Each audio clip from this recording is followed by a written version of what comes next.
Ini Pak Rato, kan Oh iya, Pak. beberapa hari lagi kita mau memasuki Ramadan ya. Oh iya. Ya, kalau di daerahnya Pak Ranto itu, Pak, kira-kira yang biasa dilakukan oleh masyarakat untuk menghadapi puasa ini apa biasanya? Oh iya, gini Ustadz. Biasanya di daerah saya itu ketika orang mau menyambut datangnya bulan suci Ramadan ini, khususnya di bulan Sya'ban ini Ustadz Kalau Jawanya itu ruah gitu kan. Itu ada kegiatan yang istilahnya sudah menjadi tradisi itu Ustadz.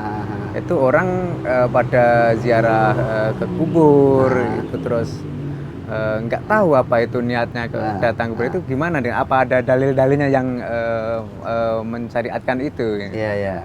Ya gini ya Pak Ranto. Kalau sesungguhnya kalau ziarah kubur itu sendiri memang sesuatu yang disyariatkan.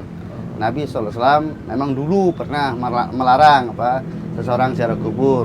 Kuntu nahaitukum ziaratul kubur. Oh iya. Fal'an fazuruha.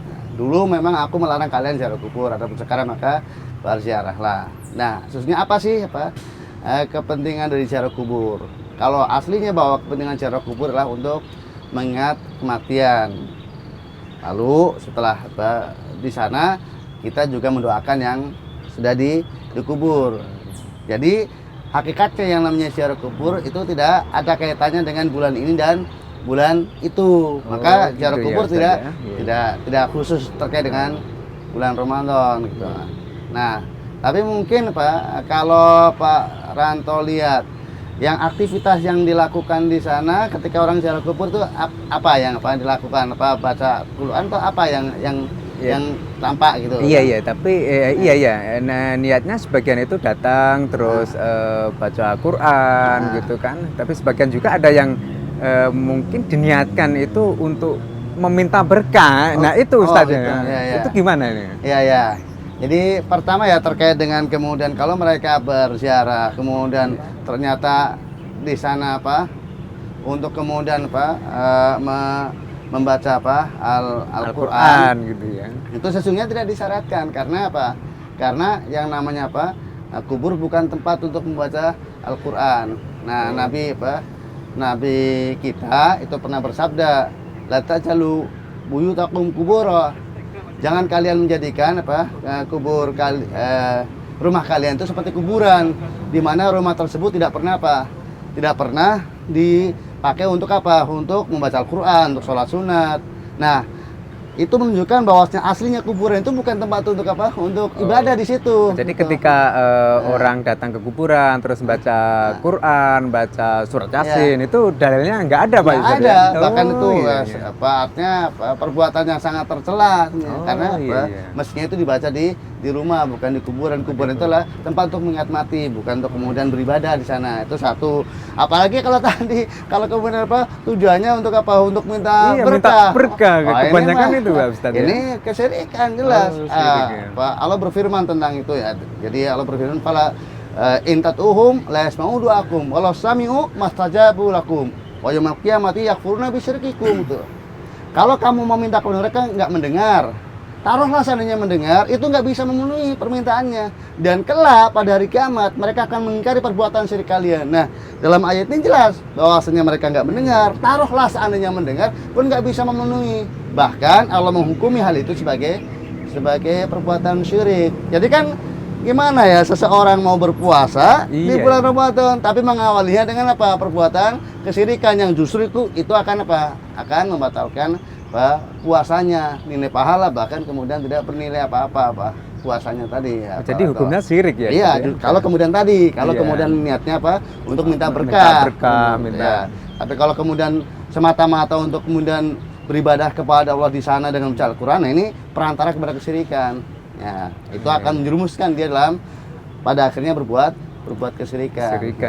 Terus apa lagi yang juga kadang dilakukan oleh Nah, ketika sudah 1 hari atau 2 hari nanti hari H bulan suci Ramadan itu kebanyakan masyarakat itu padusan Ustadz. Apa itu padusan itu? Padusan itu mandi sebelum hari hanya datangnya bulan suci Ramadan.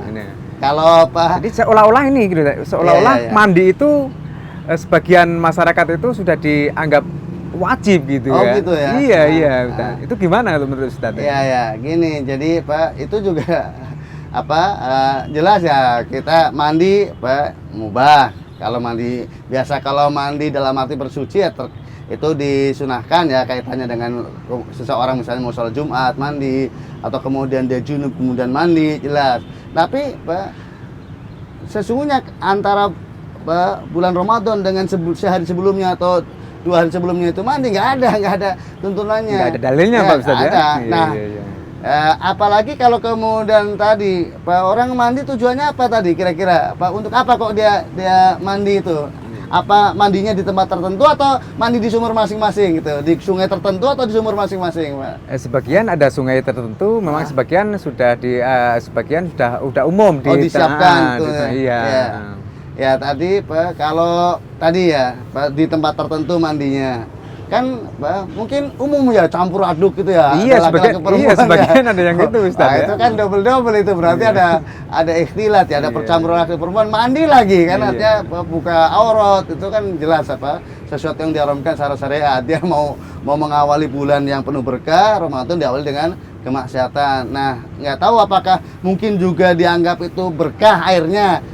Kalau kemudian dianggap itu airnya berkah dengan mandi situ, itu lebih parah lagi. Karena itu lebih parah lagi ya, iya, Ustaz, karena ya? itu bagian dari kesyirikan. Jadi kadang ya kita sebenarnya kalau melihat fenomena seperti itu kasihan ya sama masyarakat Iya, kaum muslimin, orang-orang ya. awam itu kan. Iya, mereka ingin beribadah kepada Allah dengan nanti berpuasa, tapi kemudian mengawali dengan hal-hal yang dengan cara-cara yang kurang pas ya Pak Ustaz ya. Jadi justru nanti kemudian ya nggak ada nilainya puasanya, karena sudah didahului dengan kemusyrikan atau dengan kebidahan yang ini justru kemudian akan sangat merugikannya. Ya maka ini berarti menunjukkan bahwa kepentingan untuk dakwah itu sangat mendesak. Iya, Jadi sangat untuk kemudian perlu, ya Ustaz, kita pedulilah kemudian sama masyarakat agar bagaimana mereka tidak sampai terjerumus hal-hal yang bid'ah, apalagi merupakan kesyirikan demi keselamatan mereka. Ya, mudah-mudahan kita berdoa kepada Allah. Ya, amin Pak Ustaz. Ya, agar mereka terlepas dari berbagai macam bid'ah dan kesyirikan ya. Wallahu a'lam bishawab, itu yang bisa saya jawab atas tadi. Terima kasih Pak Ustaz. Terima kasih. Sama Pak Ranto.